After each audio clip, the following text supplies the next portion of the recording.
Look, we obviously got off to a little bit of a flyer, and that probably was more the fact Whaka Zaman played 4 or 5 shots, and it probably gave a bit of a false indication as to how the surface was playing. And then, we didn't help ourselves through the middle.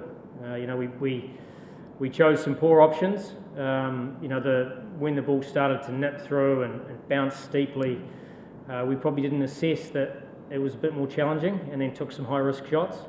And then a couple of run-outs through the middle, certainly with a set batter, didn't help.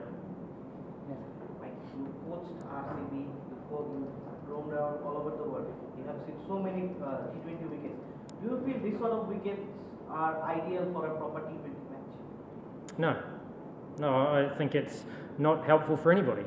I think if people are trying to prepare for the Asia Cup or a World Cup, that's not acceptable. That's no excuse for some of the decisions we made with the bat, but in international cricket, that pitch is not up to international standard for sure. Anyone else want to ask questions? Mike, just to reiterate on the pitch, yesterday the Bangladesh captain actually was quite wary about similar pitch that Bangladesh used against Australia and New Zealand a few years ago, and we asked him a number of times whether this is the sort of pitch that's going to happen. Are you surprised that Bangladesh uses this sort of pitch at home? And isn't it detrimental to their own batters? Look, I don't think it helps them when they leave Bangladesh.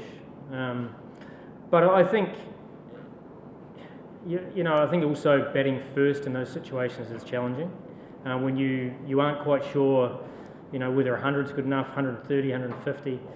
And I think when you go away and you play on flatter surfaces, you can get exposed. So I don't think it's good for anybody, but as I said, it still doesn't take away the fact that you've got to perform better on any surface, and that's something that we'll be looking at as a team ourselves. Coach, I don't know if the question has been done already, but I want to know just, did the urgency of the batsman cause you the match? Like in the first power play, you were scoring at good rate in the first 3 overs, and then after that, they were like swinging at everything. So do you think they could have just stopped the leader and assess the condition to continue the innings?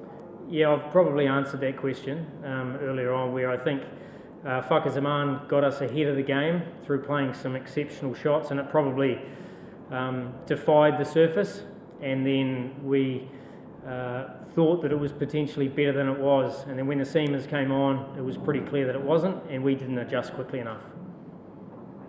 You also stay with the commentary team in the IPL, so you really focus on the T20 franchises also. Bangladesh do place similar T20s in these sort of wickets in EPL. What sort of suggestions you want to give to improve their cricket and the wicket also? Look, I'm not here to help Bangladesh in terms of how they go about things, but I think, to develop cricketers, you want good cricket wickets. And I think that even during the BPL, to be fair, there has been some really good cricket wickets here. It's just when often you play internationals, they're not quite up to that standard. Thank you. Already done. Thank you.